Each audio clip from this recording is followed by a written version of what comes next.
handsome looking guy. G'day, I'm Mark Valencia, retired soldier, founder of Self-Sufficient Me, the YouTube channel and also website. I'm into sustainability, self-sufficiency, upcycling, recycling, anything to do with nature.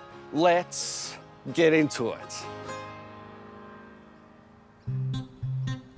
Well, I'm a gardener from Belmere. Belmere is near Caboolture. It's about an hour's drive from Brisbane. Nina and my wife, we moved out here in 2006. The whole premise of it was to one day leave the military and live a quieter life. We both had very busy jobs. So we've been talking about how this is affecting us and affecting more our children. So we would get up at dark, drop the children off at childcare, and then pick them up at dark, and it wasn't much of a life at all. I looked at Nina and I said, one of us is going to have to stay at home. And she looked at me and she went, it's not going to be me. And I went, oh, all right, well, I'll give it a go. And she said, rightio. So I put my discharge in and decided to make a fist of it here. It wasn't easy. We went on the one wage thing and we robbed Peter to pay Paul. For a good 5 or 6 years, it was really tough. And we knew that one of our biggest bills was the groceries.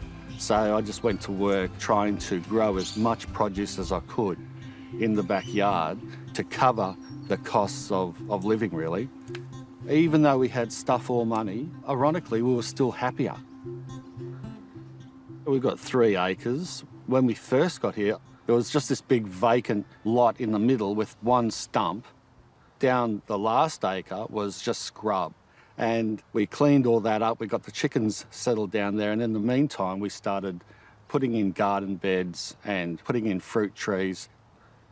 Now that we've got all these mature fruit trees and a veggie garden, and I've learnt all this horticultural stuff on how to grow, it comes easy to me now.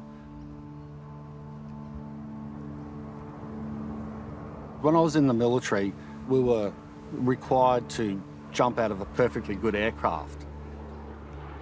And as I went to jump out, the guy in front of me balked at the door, and I almost fell over the top of him, but then he went.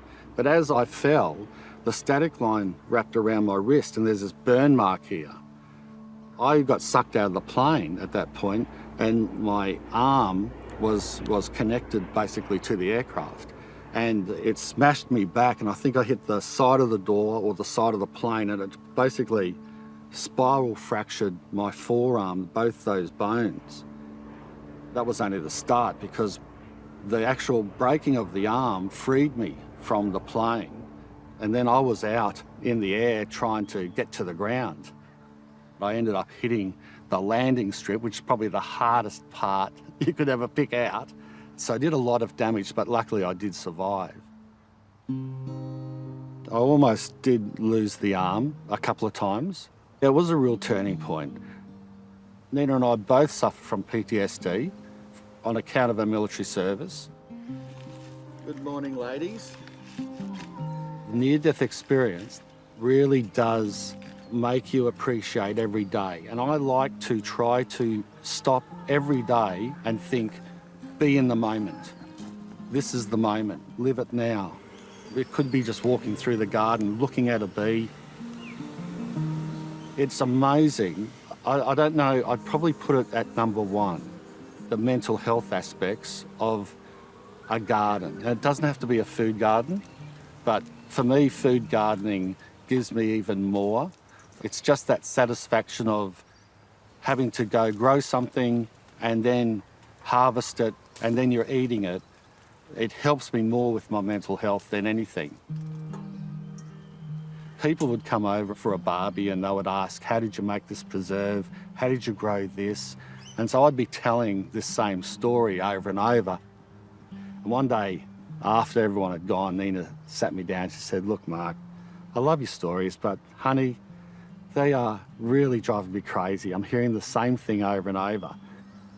Do me a favour, get a website, use your computer, and then just direct people to it, and then you don't have to go through this long thing of explaining it.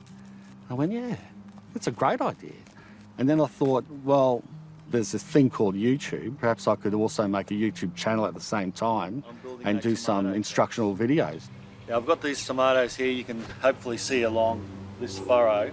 I've got about 15 tomato plants. My first, I'd say, 100 videos were just awful. Thanks for watching. Bye for now. I almost gave up because I wasn't getting much traction. I was too rigid and awkward, too much of an army instructor and not just myself. It wasn't paying any bills. I had this lemon tree. I loved this tree. And I just stood in front of it. I had the camera and I thought, you know what? I'm just going to tell people how it is. I just was myself. Tip number 1, position. This is one of the most important things you can do when you're siting and planting a lemon tree. And then about 3 months later, my phone just went crazy. And I looked at it and there was all these messages saying, congratulations, you got your first 1,000 likes on a video. And then went ding, ding, congratulations. An hour later, it was your first 10,000 likes on a video, congratulations. And before I knew it, I had 100,000 subscribers. And that's where my YouTube career just took off. G'day, I'm Mark from Self-Sufficient Me, and I love to bury things in the garden. From then on, yeah, I've just been overwhelmed with the support that I've got to now the channel I think is over 2.2 million subscribers. And on Facebook, 1.2 million subscribers. So yeah, over 3 million all up.